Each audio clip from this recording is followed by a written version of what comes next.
नमस्कार, आप देख रहे हैं देश की बात और मैं हूं नगमा। और सबसे पहले इस वक्त खबर उत्तर प्रदेश की। उत्तर प्रदेश की सियासत में थोड़ी और हलचल हो गई है जब ये खबर आई कि विधानसभा चुनाव से पहले आखिरकार चाचा और भतीजा साथ आ गए, यानी कि शिवपाल यादव और अखिलेश यादव तमाम गिले शिकवे दूर करके अब फिर से साथ हैं। सपा अध्यक्ष अखिलेश यादव ने आज प्रगतिशील समाजवादी पार्टी के अध्यक्ष शिवपाल यादव से मुलाकात की और उसके बाद ट्वीट करके गठबंधन का ऐलान कर दिया। अखिलेश यादव ने ट्वीट करके कहा कि क्षेत्रीय दलों को साथ लेने की नीति को समाजवादी पार्टी लगातार मजबूत कर रही है और ये सपा और अन्य सहयोगियों को ऐतिहासिक जीत की ओर ले जा रही है। 2017 के विधानसभा चुनाव के दौरान शिवपाल और अखिलेश के बीच दूरी बढ़ गई थी। इसके बाद शिवपाल यादव ने अपनी नई पार्टी बना ली थी। तो अखिलेश यादव ने इसके ऊपर ट्वीट करके ये जानकारी दी है कि उन दोनों का गठबंधन हो गया है। सपा और प्रगतिशील समाजवादी पार्टी दोनों का हमारे साथ जुड़ रहे हैं वरिष्ठ सहयोगी कमाल खान। कमाल, इन दोनों की जो नाराजगी थी उसकी क्या वजह रही थी और अब साथ आए हैं चुनाव में, जिसका लोगों को इसकी उम्मीद थी कि ये हो ही जाएगा, और साथ आने से कितना फायदा समाजवादी पार्टी को होगा? शिवपाल यादव का क्या खास असर है जो समाजवादी पार्टी को वो कुछ फायदा पहुंचा पाएंगे? देखिए, नाराजगी की वजह कोई एक नहीं थी, बहुत सारी थी और बहुत सारे परिवार में होता है। अलग अलग टाइम पे अलग अलग तरह की नाराजगी की वजह होती हैं और कुछ गलत फहमियां भी होंगी, कुछ एक दूसरे का कान भरने वाले भी लोग होंगे। ऐसा भी होता है, परिवार में भी होता है और सियासत में भी होता है। लेकिन उनके अलग रहने से भले उनको उतना नुकसान ना हो, लेकिन साथ क्या है कि पॉलिटिक्स एक परसेप्शन की लड़ाई है। तो अब ये जो मैसेज है वो ये है कि यादव परिवार एक हो गया, जो झगड़ा था वो खत्म हो गया। और अगर खूबी के लिहाज से देखें तो शिवपाल यादव संगठन करने वाले एक बहुत अच्छे संगठनकर्ता माने जाते हैं। मुलायम सिंह यादव के साथ उन्होंने बहुत मेहनत की है संगठन के लिए, और वो इस बात के लिए जाने जाते थे कि जब मुलायम सिंह यादव मुख्यमंत्री होते थे तो कहीं पे भी कोई नरसंहार हो गया, कोई माँ के घर में शादी है, बर्थडे है, मुंडन है, हर जगह वो पहुंचे रहते थे। विपक्ष में जब मुलायम सिंह होते थे तब वो अगर कोई तो वहां पे एक जांच कमेटी बन गई, उसमें कर रहे हैं तो एक बहुत मजबूत संगठन के वो नेता हैं। अगर वो साथ आ जाएंगे तो इसका एक मैसेज अच्छा जाएगा। और दूसरे इटावा है, मैनपुरी है, फर्रुखाबाद, ये कुछ सीटें हैं जिनमें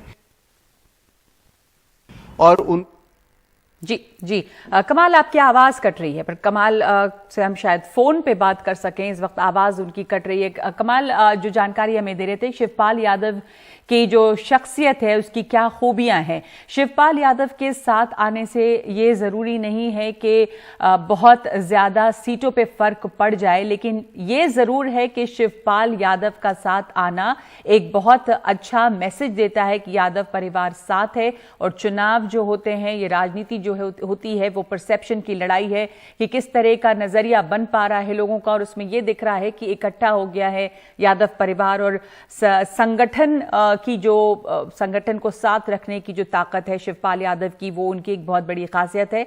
जी कमाल, आप बता रहे थे कि मैनपुरी का इलाका है, इटावा का इलाका है, इन सब इलाकों में किस तरह का असर रखते हैं वो?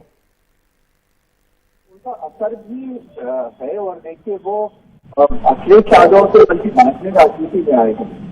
शिवपाल यादव तो मुलायम सिंह के साथ जब से सबसे राजनीति वो कर रहे हैं, और मुलायम सिंह के साथ हमेशा उन्होंने तब से राजनीति सीखी है जब वो बताते थे कि हम एक सभा में जाते थे, एक जीप उधार लेकर के, और उसमें तेल भरवाने का पैसा नहीं होता था तो सभा के बाद चादर बिछा करके चंदा मांगते थे, 1-1 रुपया उस जीप में तेल भरवाने के लिए। तब मुलायम सिंह यादव कहीं दूसरी जगह सभा करने के लिए जाते थे।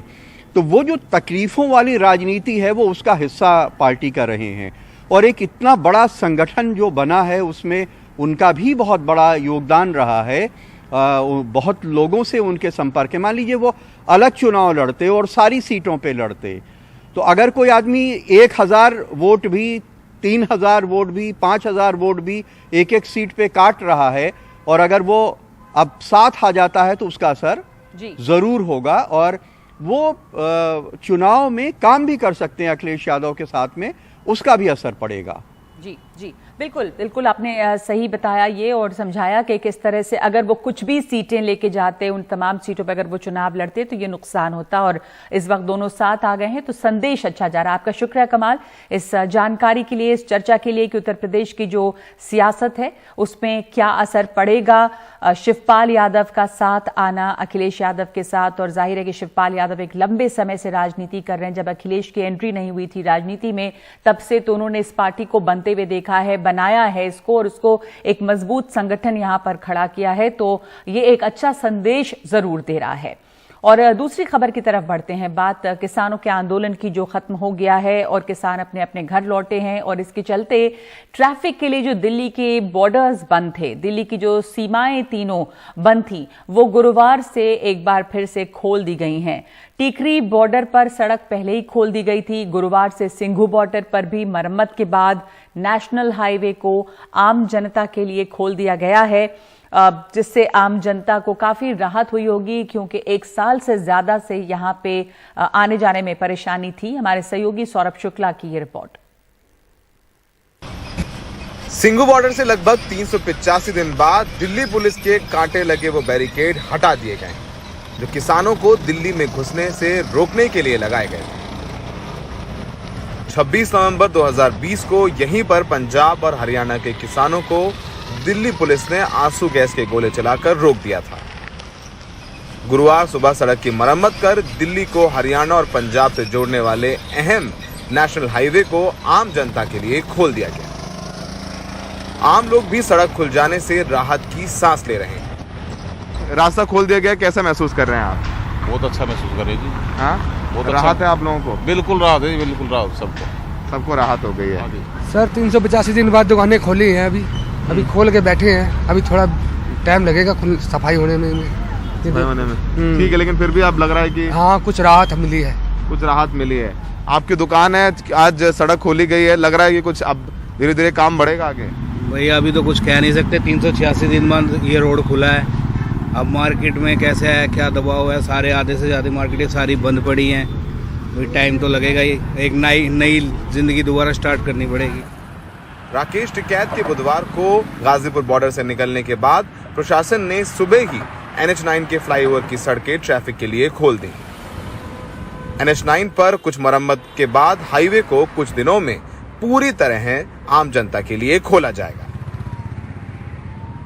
सिंघू बॉर्डर का ये रास्ता पूरी तरीके से खुल गया है, लेकिन जब भी लोग यहाँ से गुजरेंगे तो 1 साल से ज्यादा चले यहाँ पर किसान आंदोलन को याद रखेंगे, और ये आंदोलन सफल हुआ था ये भी लोग बात करेंगे, और इसको लेकर वो किसान भी हमेशा गर्व महसूस करते रहेंगे। सहयोगी जेवियर थॉमस के साथ सिंघू बॉर्डर में सौरभ शुक्ला, NDTV इंडिया। सौरभ इस वक्त हमारे साथ जुड़ रहे हैं। सौरभ, आपने ये किसान आंदोलन को लंबे समय तक कवर किया, बार बार ये 1 साल से ज्यादा वक्त से चलता रहा, अलग अलग जगहों पर आपने इसे कवर किया। इन तीनों सीमाओं पे भी हाल देखा कि क्या हाल था, किसान डटे रहे, ये आंदोलन खत्म हुआ और कामयाब होके वो घर लौटे हैं। अब आम जनता जिनको परेशानी इससे हो रही थी, बहुत सारे साथ भी थे उनके कॉज के, लेकिन एक परेशानी थी, और अब ये बॉर्डर्स खुले हैं, उसके बाद आपने जो पिछले दिनों इतने महीने देखा यहाँ का हाल, उसके बाद इस वक्त किस तरह का हाल यहाँ पे है, ट्रैफिक का, लोग क्या कह रहे हैं, कितनी सुविधा हो पाई है, ये बताइए हमें कि क्या आप अनुभव कर पा रहे हैं वहां? देखिए नगमा, ये ट्रैफिक खुला है 385 दिन बाद। मुख्यतः सिंघू बॉर्डर पे ही सबसे ज्यादा किसान थे, उसके बाद टीकरी बॉर्डर और फिर गाजीपुर बॉर्डर। सिंघू बॉर्डर और टिकरी बॉर्डर पूरी तरीके से जाने के लिए और आने के लिए बंद थे और गाजीपुर में एक जो अगर आप NH9 से मेरठ की तरफ जा रहे हैं तो एक रास्ता खुला हुआ था। तो जो लोग पंजाब और हरियाणा या चंडीगढ़ जा रहे थे, हिमाचल जाने में उनको सबसे ज्यादा दिक्कत हो रही थी, तो उनको बहुत सहूलियत होगी सिंघू बॉर्डर पर। 386 दिन पहले आज से 26 नवंबर 2020 को सिंघू बॉर्डर पर ही नगमा जब किसान पहुंचे थे तो दिल्ली पुलिस ने आंसू गैस के गोले चलाए थे और इसके बाद किसान वहीं पर बैठ गए थे, उनको रोक लिया गया था।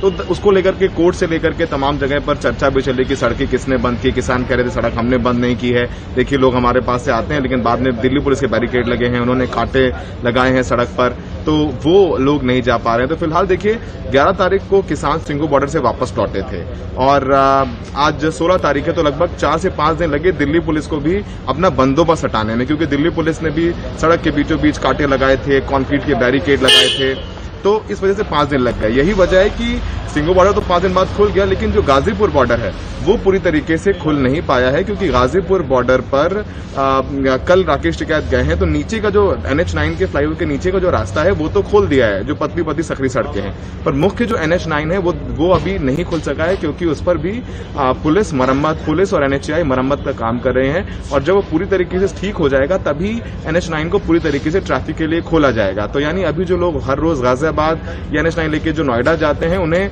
थोड़ी सी कुछ दिन 2-3 दिन तकलीफों का सामना करना पड़ सकता है, लेकिन नीचे की सड़क जो है वो दोनों तरफ से खोल दी गई है, जिस वजह से ट्रैफिक थोड़ा स्लो है। क्योंकि अब तक जब सिंघू बॉर्डर से अगर आपको जाना होता था पंजाब, हरियाणा, सोनीपत, झज्जर, तो आपको लगभग 10 किलोमीटर लंबा एक डिटोर गांव से लेना पड़ता था, जो जिससे कि करीबन 1.5 से 2 घंटे का एक्स्ट्रा वक्त लग रहा था। तो एक जरूर जाहिर सी बात है लोगों को सुविधा होगी जो लोग आना जाना करते हैं। और सिंघू बॉर्डर जैसे कि कहा भी अपनी रिपोर्ट में नगमा कि सिंघू बॉर्डर टिकरी बॉर्डर को हमेशा याद रखा जाएगा, क्योंकि यहाँ पर आजादी के बाद चला सबसे बड़ा लंबा आंदोलन यहीं पर चला था।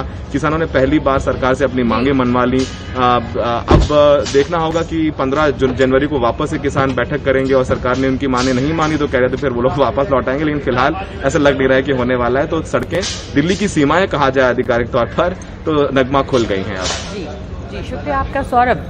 सड़कें खुली हैं, सीमाएं खुली हैं, लोगों को कुछ सुविधा होगी, कुछ दिनों के लिए कुछ परेशानी भी बनी रहेगी, लेकिन हाँ जरूर राहत का सांस ले रहे होंगे लोग कि अब उनके आने जाने में सुविधा होगी। और इस वक्त हम एक ब्रेक ले रहे हैं। ब्रेक के बाद आपको दिखाएंगे पंजाब चुनाव का हाल और वहां पर केजरीवाल की पहली जनसभा।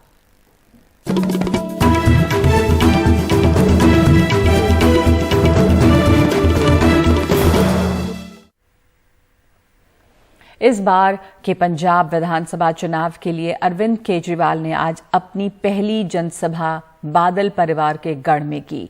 इस जनसभा में अरविंद केजरीवाल ने पंजाब के मुख्यमंत्री चरणजीत सिंह चन्नी पर काफी हमले किए हैं, लेकिन बादल परिवार या अकाली दल पर कोई खास निशाना नहीं साधा। पंजाब से हमारे संवाददाता शरद शर्मा की ये रिपोर्ट। बादल परिवार के गढ़ लंबी में अरविंद केजरीवाल की जनसभा। जिस विधानसभा क्षेत्र से पंजाब के पूर्व मुख्यमंत्री प्रकाश सिंह बादल 5 बार विधायक रहे, उसी विधानसभा क्षेत्र में अरविंद केजरीवाल की सभा में अच्छी खासी भीड़ दिखाई दी। अरविंद केजरीवाल ने बादल परिवार या अकाली दल पर नहीं बल्कि पंजाब के मुख्यमंत्री और पंजाब कांग्रेस पर जमकर हमले किए। चन्नी साहब ने नए नए ऐलान करने चालू किए हैं, रोज नए नए ऐलान करते हैं, लेकिन एक बात जरूर है, इससे बड़ी भारत के इतिहास में नौटंकीबाज और ड्रामेबाज सरकार आज तक हमने नहीं देखी।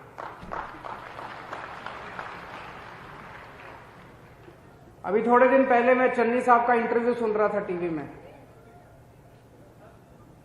इंटरव्यू में कहते हैं कि मैं तो 24 घंटे जनता से मिलता रहता हूं, सारा दिन मेरे घर में लोग बैठे रहते हैं, ड्राइंग रूम में जाता हूं, ड्राइंग रूम में लोग बैठे रहते हैं, बरामदे में जाता हूं, बरामदे में बैठे रहते हैं, बाथरूम में जाता हूं, बाथरूम में मेरे साथ लोग आते हैं, वहां भी मिलता रहता हूं।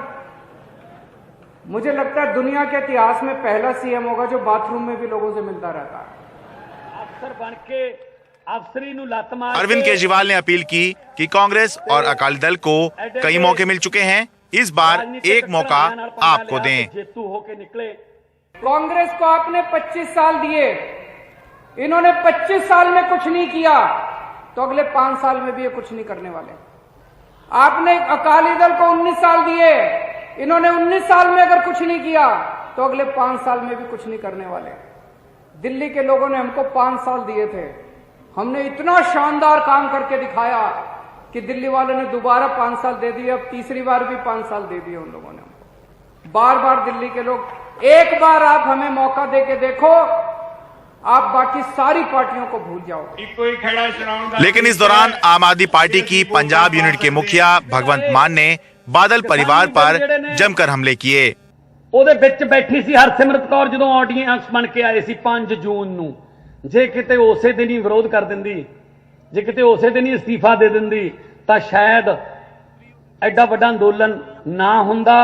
ਤੇ ਮਹੀਨਾ ਤਾਰੀਫ ਕਰੀ ਗਿਆ ਸਾਰਾ ਟੱਬਰ, ਬਹੁਤ ਸੋਹਣੇ ਬਿੱਲ ਨੇ, ਬੜੇ ਵਧੀਆ ਬਿੱਲ ਨੇ।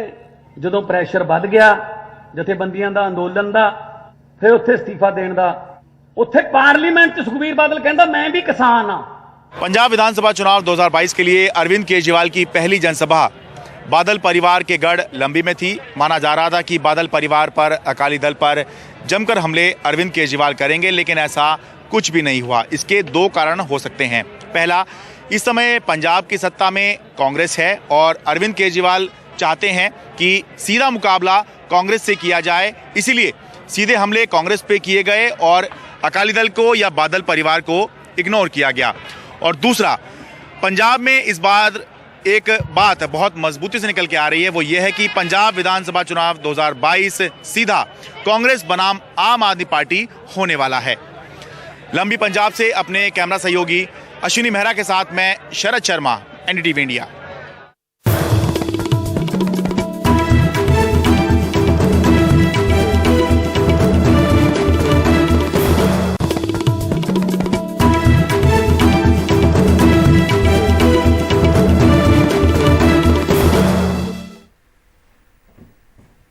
मध्य प्रदेश में एक गांव के लोगों ने सरपंच को चुनने के लिए एक अनूठा तरीका अपनाया है। यहां पर सरपंच पद के उम्मीदवारों के चयन के लिए नीलामी में बोली लगी है। इसके पीछे ग्रामीणों का तर्क है कि उम्मीदवार वोट जीतने के लिए पैसे का इस्तेमाल गलत नहीं करेंगे। बोली से मिले पैसों से गांव का विकास होगा। साथ ही उम्मीदवारों के बीच चुनाव के लिए कोई प्रतिस्पर्धा और तनाव नहीं खड़ा होगा।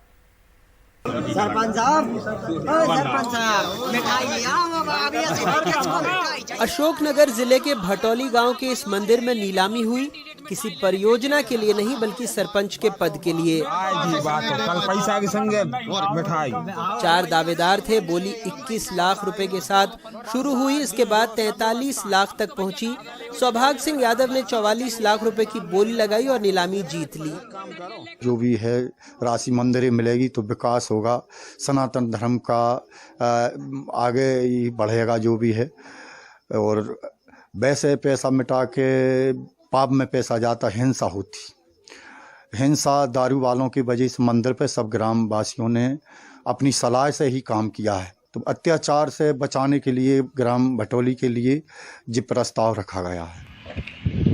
गांव वालों ने तय किया है कि पंचायत चुनाव में सौभाग्य सिंह यादव के खिलाफ कोई भी नामांकन दाखिल नहीं करेगा, लेकिन अगर वो 44 लाख रुपए जमा नहीं करेंगे तो दूसरी बोली लगाने वाला शख्स सरपंच पद का उम्मीदवार होगा। इस मामले में राज्य चुनाव आयोग ने जिला निर्वाचन अधिकारी से रिपोर्ट तलब की है। हमने जिला निर्वाचन अधिकारी से प्रतिवेदन चाहा है, वो देखें कि वहाँ कोई आदर्श आचार संहिता का उल्लंघन तो नहीं हुआ है। तो जो रिपोर्ट आएगी तदनुसार फिर आगे कार्रवाई की जाएगी।